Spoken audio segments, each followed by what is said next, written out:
Não, meus queridos, os seus pecados não te separam mais de Deus. E eu não estou dando margem para ninguém viver na prática do pecado. Mas a sua preocupação com um pecadinho daqui e dali, Deus se afastar de você, é sobre isso que nós vamos falar hoje no Momento com o Evangelho.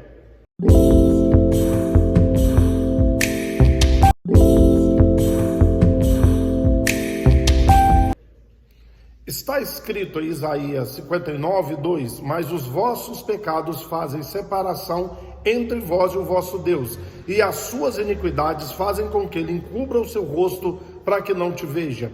Você sabia que a validade deste texto foi antes de Jesus vir? Aguenta aí, não sai daí não, deixa eu tentar te explicar uma coisa. A alienação da religião, a cegueira, a viseira que a religião coloca nas pessoas, ela é tão grande que o crente acredita em apenas duas classes de pecados. A grande maioria dos crentes acredita que vai ser salvo pelo seu mérito, porque realmente parou de pecar. Ele se arrependeu, ele se santificou, então ele vai ser salvo, ele não tem pecados. Tanto que tomar a ceia indignamente é tomar a ceia estando em pecado. E eles tomam a ceia porque pararam de pecar. Porque pecado para eles só tem duas classes: pecado moral e pecado sexual. Se não estiverem cometendo pecado de categoria moral e sexual, eles acreditam que não estão pecando mesmo. Gente, Jesus veio ao mundo para resolver o problema do pecado perante Deus. Ele é o Cordeiro de Deus que tira. Ele já tirou e continua tirando. O problema do pecado está resolvido perante Deus. Vamos deixar de alienação. Se pecado nos afasta de Deus, estaríamos todos longe. Se o pecado é o que manda para o inferno, estaríamos todos no inferno. E volto a dizer, isso que vocês pregam dá margem para as pessoas viverem na prática do pecado. Não, vive na prática do pecado quem quer viver na prática do pecado. O Evangelho é o contrário: conhecereis a verdade e a verdade vos libertará. Então, Paulo vai dizer em Romanos 5:20, onde abundou o pecado, superabundou a graça. Aí ele entra no capítulo 6 dizendo: que diremos, pois? Permaneceremos no pecado para que a graça seja mais abundante? De modo nenhum. Como vamos viver no pecado? Nós que já morremos para ele, entende? Então, quanto mais eu me aproximo do evangelho verdadeiro, puro, aquele evangelho que é pregado sem culpa, sem peso nas costas, diabo, pecado, demônio, perder salvação, cuidado, Satanás vai te pegar. O evangelho puro, sem culpa, mais grato a Deus eu sou, mais amor a Deus eu tenho e mais eu me afasto do pecado. Quanto mais eu me aproximo da verdade, mais eu me afasto da mentira. Quanto mais eu me aproximo da luz, mais eu quero me afastar das trevas. O verdadeiro evangelho liberta. Ele não dá liberdade para ninguém viver na prática do pecado. Aquele que o evangelho entrou nele e ele entrou no evangelho, ele não tem prazer no pecado, vai deslizar daqui e dali como todo mundo desliza, mas esse evangelho não dá margem para ninguém viver na prática do pecado. Agora vamos lá, querido, preste atenção. Só da pessoa falar assim: eu me arrependi, por isso eu sou salvo, eu me santifiquei, por isso eu sou salvo. Em outras palavras, eu era pecador, agora eu não sou mais, por isso eu sou salvo. Já está cometendo o pecado, ok? 1 João, eu sempre digo isso, capítulo 1, verso 8 e 10. Se dissermos que não temos pecado nenhum, já estamos enganando a nós mesmos, a verdade não está em nós. E o 10 vai dizer: se nós dissermos que não temos pecado nenhum, fazemos Deus de mentiroso, e a sua palavra não está em nós. Só de você falar que não tem pecado, já está pecando. Que não pratica pecado, você já está pecando.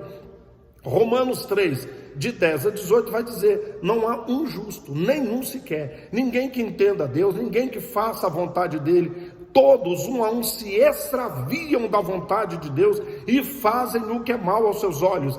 Em ninguém há temor de Deus, nenhum faz a vontade dele. Dá uma conferida.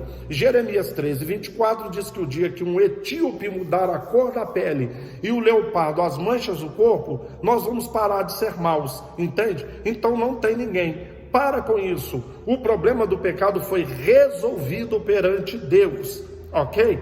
Só de dizer que não tem pecado, você já está pecando. E mais uma vez eu te faço um convite. No Novo Testamento tem de 8 a 10 listas de pecados. de 8 a 10. E todos eles terminam dizendo, a ira de Deus vem sobre aqueles que cometem, sobre aqueles que aprovam os que cometem. Não vão herdar o reino de Deus os que cometem.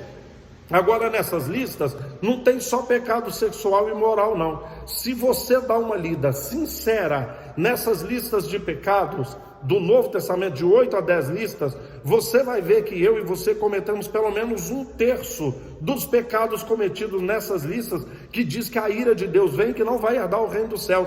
Todo dia, toda hora nós cometemos eles, ok? Para começo de conversa eu quero falar 2, que não sai da vida, da boca do crente. 1, maledicência, quer falar mal dos outros. Pecado gravíssimo, em quase todas as listas. E a glutonaria? O crente se gaba de comer muito, mas é obra da carne, e não vai herdar o reino de Deus quem faz isso. E aí, você não é pecador? Então eu agradeço a Deus pela graça e pela misericórdia dele, ok? Quero orar com você.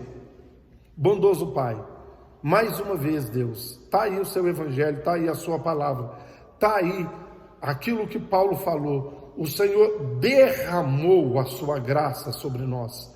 Muito obrigado, Pai. As suas misericórdias são as causas de não sermos consumidos.